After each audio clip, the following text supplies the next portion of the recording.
한국인과 네안데르탈인. 17. 성선택. 1. 고인류 이동 요인은 성선택. 인간류가 이족 보행을 기본으로 한 이유는 나무에서 내려와야 했기 때문이다.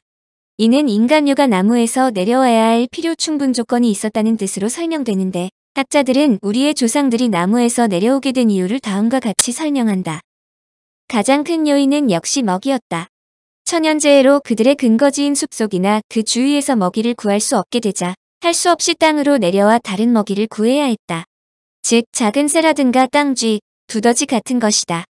그런데 열매만 먹다가 진귀한 이들 먹이에 점차 맛을 들이게 되자 그 먹이를 얻기 위해 지상으로 내려오는 일이 더욱 빈번해졌다. 맛있는 먹이의 유혹은 그들로 하여금 지상으로 떼지어 내려와 막대기로 뿌리를 파헤쳐 일구기도 하고 돌로 오래된 나무 그루터기를 치고 두들겨 곤충의 유충을 얻기도 했다. 이런 일을 보다 효율적으로 수행하기 위해서는, 즉 손을 움직이기 위해서는 걷는 일에서 해방되지 않으면 안 된다. 손이 여러 가지 일로 바빠지면 바빠질수록 발은 더욱더 스스로 혼자 걷는 일을 익힐 필요가 있었다.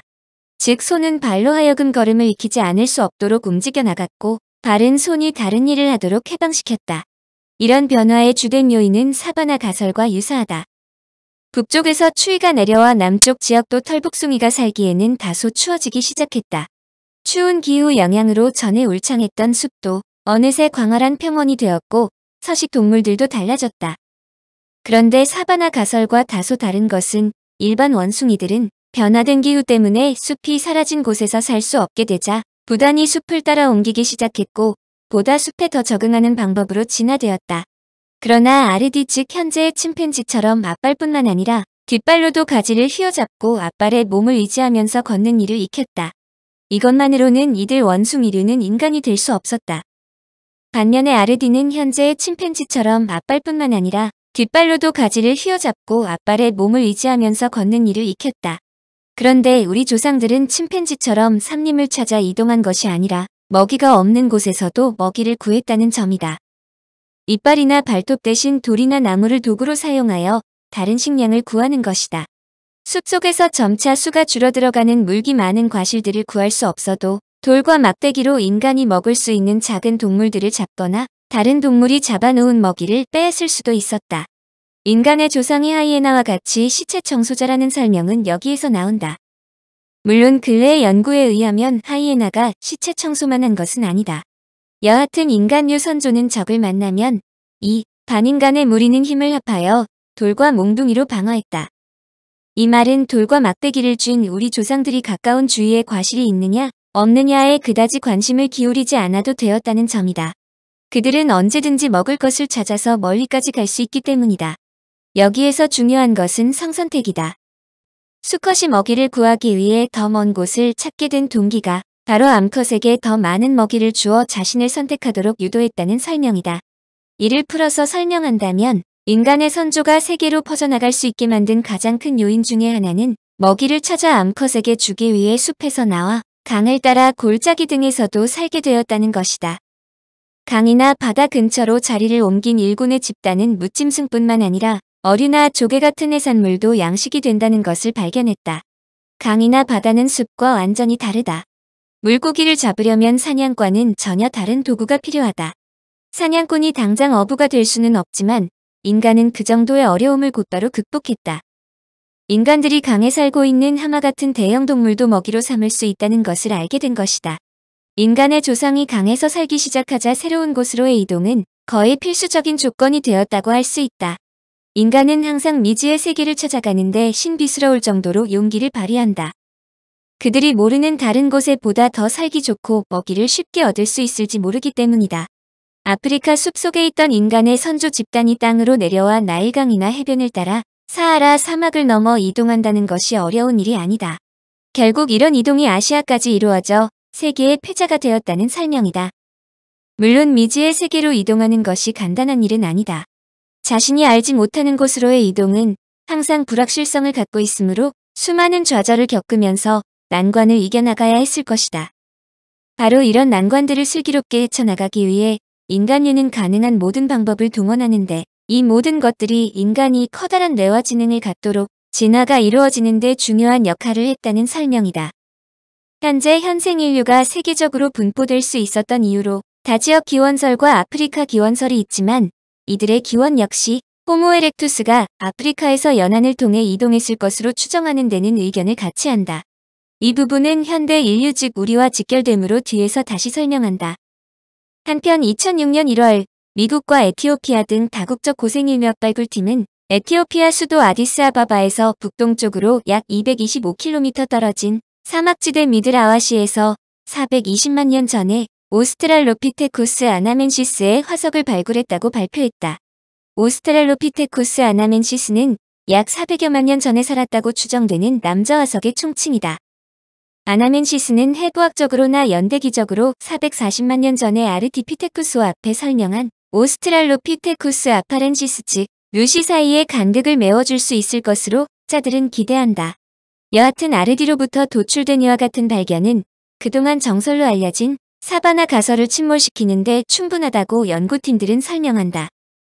특히 근래의 연구에 의하면 아프리카에서 세렝게티와 같은 사바나가 나타난 것은 200만 년 전 이후일 것으로 비정한다. 200만 년 이전은 현재의 사바나보다 더욱 산림색이 강한 환경이었을 것으로 추정한다는 뜻으로 이를 감안하면 루시나 아르디가 사바나가 아니라 산림에서 살고 있었다는 가능성이 보다 많다는 뜻이다.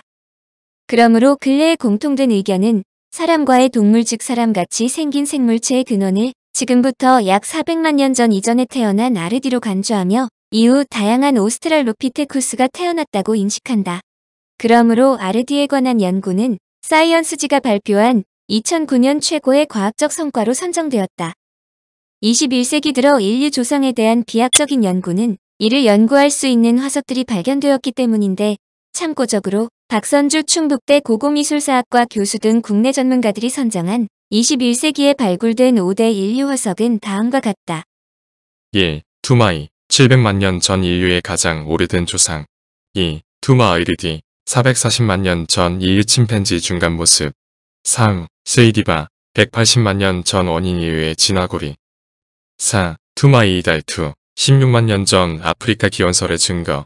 5. 투마프리로 레시엔시스 18,000년 전에 살았던 난쟁이 인류.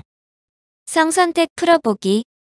학자들은 마음을 인류가 영원히 풀 수 없는 문제 가운데 하나로 꼽는다. 그것은 인간의 마음이 놀랍도록 복잡한 적응들의 집합체이기 때문이다. 그러한 적응들이 어떤 생물학적 기능을 완수하기 위해 진화했는지는 아직도 의문이다. 이 의문은 인간에게 왜 다른 동물과는 달리 폭발적인 진화가 가능하게 되었는가라는 질문으로도 대체할 수 있다. 찰스 다윈은 그런 의문과 해답의 단초를 제시했다. 그는 1859년 종의 기원으로 당시 유럽 사회에 엄청난 충격을 던져주었다. 그의 이론을 일반적으로 자연선택론이라고 부르는데 그가 내린 결론은 인간이 침팬지와 유사한 영장류 조상으로부터 진화했다는 것이다.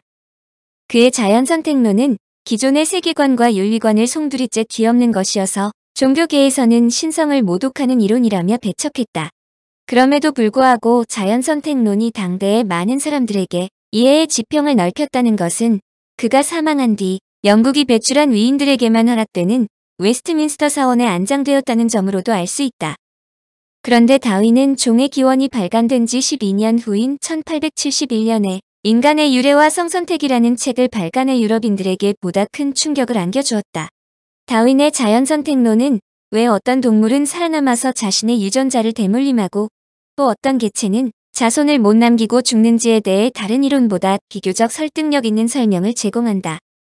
많은 조류의 암컷들이 알을 품고 있는 동안 포식동물의 눈에 띄지 않도록 우중충한 색을 갖게 된 것, 그리고 가젤의 몸이 천적보다 빨리 달릴 수 있도록 발달한 것도 자연선택 때문이다. 그런데 자연선택이 설명해 주지 못하는 특성들도 있다. 가령 어떤 동물의 경우에는 생존에 절대적으로 불리한 쪽으로 진화한 것처럼 보인다. 공작 수컷의 화려한 깃털, 엘크 수컷의 무겁고 거대한 뿔에서 엿볼 수 있듯이 수많은 동물이 생존에 별로 도움이 될 것 같지 않은 모습을 하고 있다. 다윈은 자신의 이론에 반하는 것처럼 보이는 특성들, 즉 생존에 불리한 이런 특성들이 어떻게 발달했을까 하는 의문을 제기했다. 다윈이 내린 결론은 간단했다. 인간의 마음과 공작새 꼬리가 서로 비슷한 생물학적 기능을 수행할 가능성이 크며 그것은 성선택 때문에 생긴 자연스러운 결과라는 것이다. 성선택이야말로 진화가 성립되기 위한 필수 요건의 하나라는 설명이다. 이 말은 고인류의 이외의 성선택이 필수적이라는 뜻이므로 보다 상세하게 설명한다. 청취자에게 원하는 것은 1. 구독 2. 좋아요